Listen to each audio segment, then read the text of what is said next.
So we got the latest SGC shipment back. Today is March 3rd. The shipment, 10 cards that I sent off. If you looked at my last video, I kind of went through each card that I was going to send in. 10 cards in total, and by doing 10 cards, it took the price down from $24 per card to $22. So keep an eye on their tiered pricing. Depending on the number of cards you send in, you can get a cheaper price.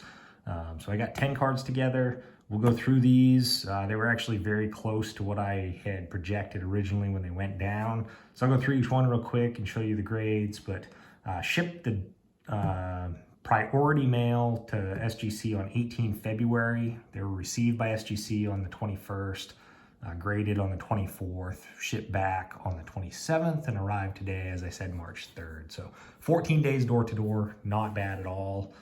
Pretty happy with that. So we'll start off, we got the Tony Gwynn rookie here. I had projected, I hope for an 8. Unfortunately, it was a little bit lower than that, and it didn't surprise me, if you remember me saying with the centering, a few surface and edge issues. I'm not surprised by this. I was hoping for higher, but 7's not bad on that card. Next one is the Julio Rodriguez, and this was the one that I said was my only shot at 10 for grading, and it was a 10. So good grade on that one.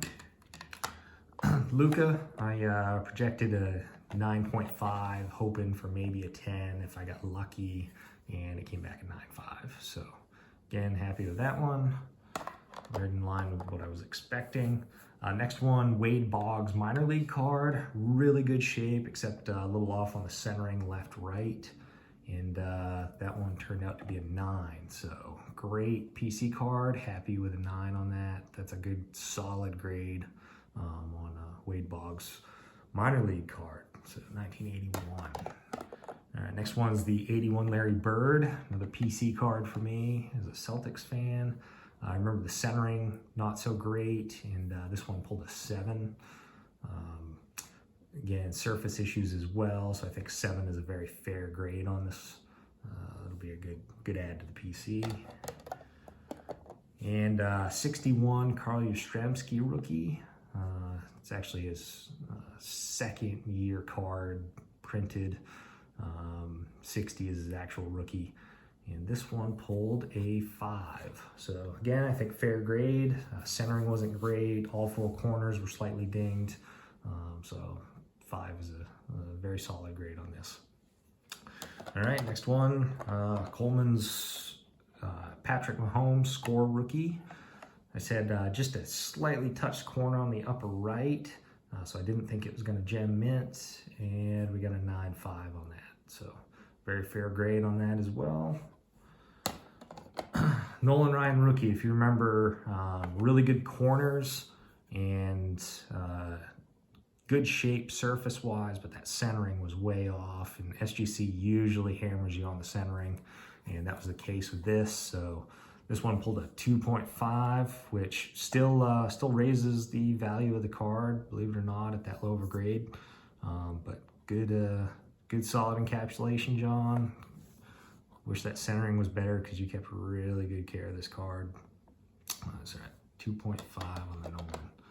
All right, we got a 67 Mickey Mantle. This was the one that was in pretty rough shape corners-wise. I didn't think this was going to grade too high, and it did not. It was a 2. So typical of cards in this condition, but it's not a 1 and not just authentic, so take the 2 on that. And then the last one, this was really good shape for John's card, 1969 Mickey Mantle, and this one was able to pull a 5.5. So pretty solid grade. Again, the centering wasn't great, so they kind of hammer you on that. A few minor surface issues, which not much you can do, but a 5.5, pretty solid overall. So not bad shipment from SGC. I think they're all fair grades. I think they were pretty spot on in their assessment of these. So the real question everyone has is, was this financially beneficial for me to send cards in for grading? So here I broke down the cost of each of the cards, the 6 that I owned in this shipment. what it cost me to acquire them, either in purchase or trade. Across the top, the Gwyn was $8. That was a traded card. The only two that I purchased were actually the Julio and the Luca. You see the prices there. And then my three PC cards out to the right. Those ones for grading, I don't really care what it cost me because I'm keeping them in my personal collection. The three to the left, I'd like to keep the Luca, but I'm not opposed to flipping that for something else that I want. Either way, I wanted those three to be financially beneficial for me, so that I could ideally at least pay for the cost of grading my personal collection cards. So you see that $25.50 is the average cost to grade each card. That's with shipping included, because you got to pay to ship it there, and they charge you to ship it back. Each card actually only cost $22 to grade, because we had 10 total. They tier their pricing. Each grading company does it a little different. For SGC, it's $24 per card. If it's under 10, once you hit that 10 mark, it goes down to $22 per card.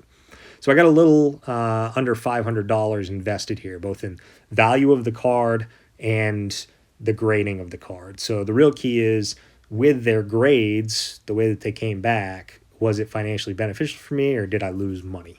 So that's what we'll take a look at next slide. All right, so here's the data. You see that first line is the average sales price of the card at the grade that I was able to achieve. So pretty good. Remember, I was hoping for an 8 on the Tony Gwyn, ended up getting a 7. So average sales price around $25 for an SGC 7, which isn't too much more than a raw value, honestly. So you can see I lost a little bit of money on that one. Not too much, but I'll be able to flip it and get something back on it at least.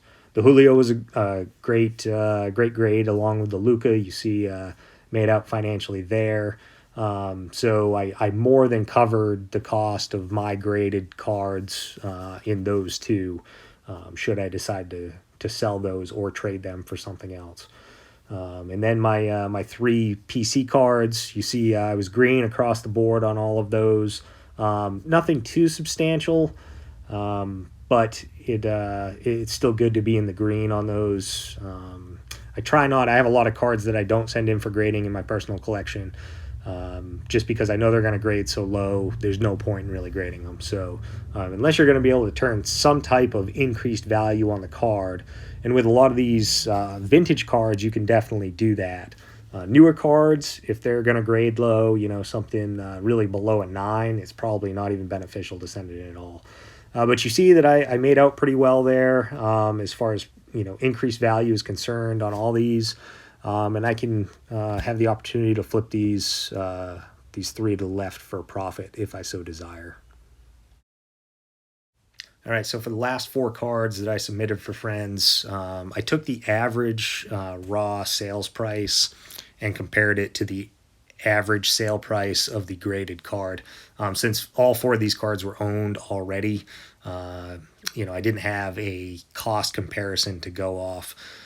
So just for comparison's sake, for the Mahomes, if Coleman had purchased this at $40, graded it at $25.50, and then with an average sales price of $90, he still would have come out in the positive, about $24.50.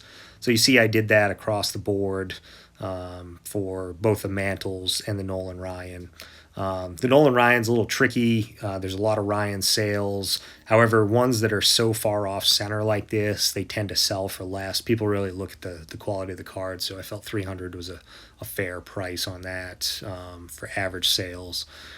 So you can see that with John's 3 cards, vintage, it always holds strong. Even at the lower grades, people always want vintage cards. So these were good, solid grades, and you can see that he turned a pretty sizable increase in value of these cards just by getting them in slabs. So all 10 cards I feel like were good submissions, a little low on the Tony Gwyn, like I said, but overall very happy with the results of these.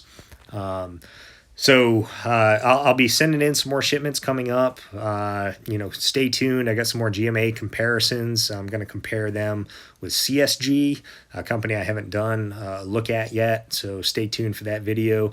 Really appreciate all the views, subscribers, comments. So please keep those coming. Please subscribe to the channel if you haven't already. And we'll see you all in the next video. Thanks, everyone.